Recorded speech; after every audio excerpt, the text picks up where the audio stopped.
Hello friends, इस video में हम नियो डार्विनिज्म या मॉडर्न सिंथेटिक थ्योरी के बारे में डिस्कस करेंगे। डार्विन ने थ्योरी ऑफ नेचुरल सिलेक्शन दिया, जिसे कि डार्विनिज्म कहते हैं, लेकिन इसमें जेनेटिक वेरिएशन के कॉजेस को एक्सप्लेन नहीं किया गया। इसे एक्सप्लेन करने के लिए और नए स्पीशीज़ का जनरेशन कैसे हुआ, इस बात को स्पष्ट करने के लिए नियो डार्विनिज्म आया या नियो डार्विनिज्म दिया गया। डार्विनिज्म और मेंडलिज्म नियो डार्विनिज्म का फ्रेमवर्क या बेस होता है। नियो डार्विनिज्म कॉम्बिनेशन होता है म्यूटेशंस, वेरिएशंस, हेरिडिटी, आइसोलेशन और नेचुरल सिलेक्शन का। तो आइए हम देखें कि ओरिजिन ऑफ स्पीशीज़ का बेसिस क्या है। पहला है पॉपुलेशन में genetic variability. Population group of organism को कहते हैं जो किसी जियोग्राफिकल एरिया में रहते हैं और आपस में फ्रीली इंटरब्रीड करते हैं। किसी पॉपुलेशन के टोटल जीन कंटेंट को जीन पूल कहते हैं। पॉपुलेशन के members same gene pool share करते हैं और इंटरब्रीड करते हैं, उनके बीच जीन फ्लो होता है।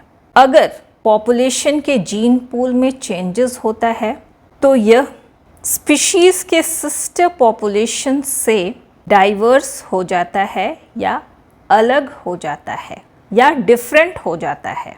अब है जेनेटिक वेरिएशन का कॉज। यह इंडिविजुअल लेवल पे होता है और पॉपुलेशन लेवल पे होता है। पहले हम इंडिविजुअल लेवल पे जेनेटिक वेरिएशन के कॉज को देखते हैं।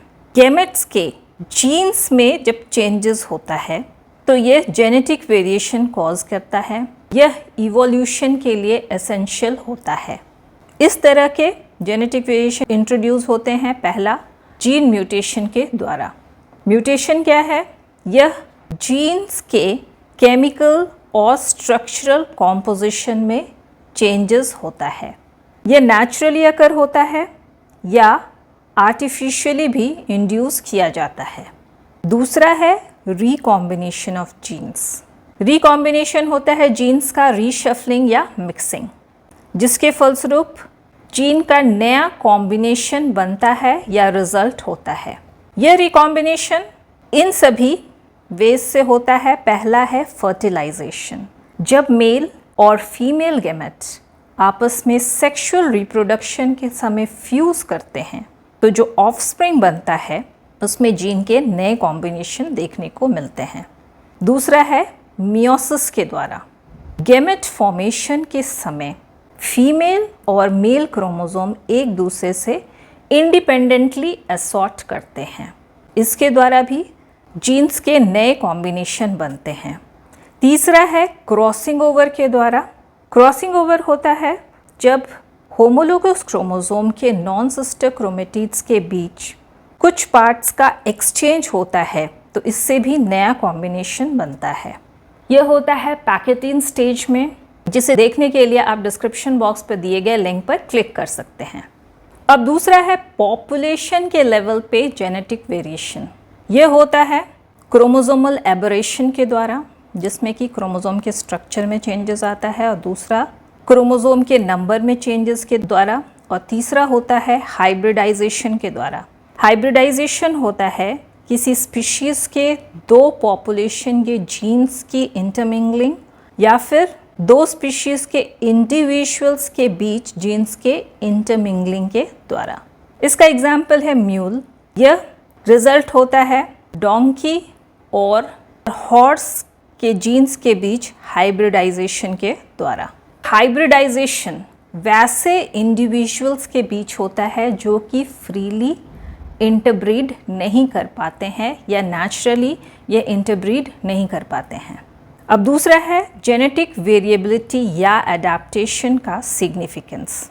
तो पॉपुलेशन का ग्रोथ एक्सपोनेंशियली या ज्योमेट्रिकली होता है, लेकिन एनवायरमेंटल फैक्टर्स होते हैं वे कांस्टेंट होते हैं। इसलिए इंडिविजुअल्स का किसी भी एनवायरनमेंट में सर्वाइव करने के लिए स्ट्रगल होता है, जिसे कि हम स्ट्रगल फॉर एग्जिस्टेंस कहते हैं, जिसमें कि वेल अडेप्टेड ऑर्गेनिजम्स सर्वाइव करते हैं। तो वैसे जेनेटिक वेरिएशन जो कि किसी इंडिविजुअल को पर्टिकुलर एनवायरनमेंट में अडेप्ट करने में हेल्पफुल होते हैं, या जेनेटिक वेरिएशन जिनका अडेप्टिव वैल्यू होता है, वे सेलेक्टेड होते हैं और रिप्रोडक्शन के द्वारा मल्टीप्लाई करते हैं।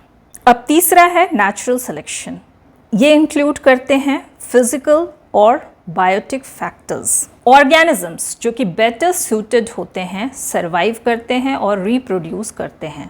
नेचुरल सिलेक्शन का रॉ मटेरियल्स होता है वेरिएशन और म्यूटेशन, जो कि बेटर अडेप्टेड इंडिविजुअल को ऑब्टेन करने में हेल्प करते हैं। नेचुरल सिलेक्शन ऑपरेट करता है डिफरेंशियल रिप्रोडक्शन के द्वारा, जिसकी वजह से कुछ म्यूटेशनल चेंजेस और वेरिएशन अपने आप को इस्टेब्लिश करते हैं। अब फोर्थ है जेनेटिक ड्रिफ्ट। स्मॉल पॉपुलेशन में इनका रोल होता है, नेचुरल सिलेक्शन का लेस रोल होता है। जीन फ्रीक्वेंसी का एक या दूसरे साइड में सडन चेंजेस को जेनेटिक ड्रिफ्ट कहते हैं। इसे सिविल राइट इफेक्ट भी कहते हैं, क्योंकि इसे सिविल राइट ने दिया था। कभी कभी अनफेवरेबल कैरेक्टर्स भी इसके द्वारा फिक्स्ड हो जाते हैं। जब हार्मफुल जीन्स होमोजाइगस स्टेट में होते हैं तो वैसे ऑर्गेनिजम्स सर्वाइव नहीं कर पाते हैं, जिसके फलस्वरूप की इस तरह के हार्मफुल जीन्स का डिलीशन हो जाता है। इसके द्वारा स्मॉल पॉपुलेशन जब आइसोलेटेड होते हैं तो वे जेनेटिकली ज़्यादा डाइवर्सिफाइड या डिफरेंट हो जाते हैं। अब फिफ्थ है आइसोलेशन। ये होता है स्पीशीज़ के इंडिविजुअल्स का पॉपुलेशंस या ग्रुप्स में सेग्रीगेशन। यह इवोल्यूशन के लिए रिस्पॉन्सिबल होता है। अब है आइसोलेशन के फैक्टर्स। पहला है जियोग्राफिकल आइसोलेशन। ये इंक्लूड करते हैं फिजिकल बैरियर्स को, जो कि रिलेटेड फॉर्म्स के बीच इंटरब्रीडिंग को प्रिवेंट करता है।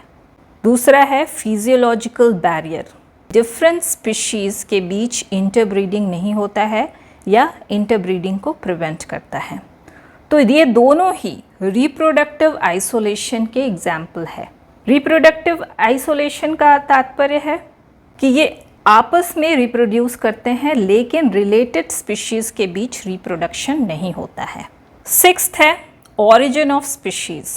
ऑरिजिन ऑफ स्पीशीज़ को हम इस फ्लो चार्ट की मदद से देखते हैं। किसी स्पीशीज़ का पॉपुलेशन जो कि डिफरेंट एनवायरनमेंट में प्रेजेंट होता है, वे सर्टन बैरियर्स जैसे कि फिजियोलॉजिकल या जियोग्राफिकल बैरियर के द्वारा सेपरेटेड हो जाते हैं। इनमें म्यूटेशंस का एक्यूमुलेशन होता है और ये मॉर्फोलॉजिकली और जेनेटिकली डिफरेंट हो जाते हैं। साथ ही ये रिप्रोडक्टिवली भी आइसोलेटेड होते हैं, अर्थात ये आपस में रिप्रोड्यूस करते हैं, लेकिन रिलेटेड स्पीशीज़ के बीच रिप्रोडक्शन नहीं होता है, जिसके फलस्वरूप नया स्पीशीज़ बनता है। आइए हम डार्विनिज्म और नियो डार्विनिज्म के कंपैरिजन को देखते हैं। डार्विनिज्म के अनुसार यूनिट ऑफ इवोल्यूशन होता है स्पीशीज़। नियो डार्विनिज्म के अनुसार यूनिट ऑफ इवोल्यूशन होता है पॉपुलेशन। डार्विनिज्म के अनुसार इंडिविजुअल्स इवॉल्व करते हैं, नियो डार्विनिज्म के अनुसार जीन पूल इवॉल्व करते हैं। डार्विनिज्म के हिसाब से नेचुरल सिलेक्शन क्या है? सर्वाइवल है, अर्थात इंडिविजुअल्स जो कि किसी भी एनवायरनमेंट में फिट होते हैं वे सर्वाइव करते हैं, जिसे हम कहते हैं survival of fittest. Neo Darwinism के अनुसार नेचुरल सिलेक्शन जेनोटाइप्स और जीन्स का डिफरेंशियल रिप्रोडक्शन होता है। डार्विनिज्म के हिसाब से वेरिएशन का रीज़न नोन नहीं है। नियो डार्विनिज्म के अनुसार वेरिएशन रिजल्ट्स होता है म्यूटेशंस और रिकॉम्बिनेशंस के द्वारा। डार्विनिज्म होता है struggle for existence. Neo Darwinism के अनुसार इवोल्यूशन में चांस फैक्टर भी इम्पॉर्टेंट होते हैं। तो ये थी आज की वीडियो। अगर आपको ये वीडियो पसंद आई हो तो इसे लाइक करें, शेयर करें और मेरे चैनल को सब्सक्राइब करना ना भूलें। Thank you.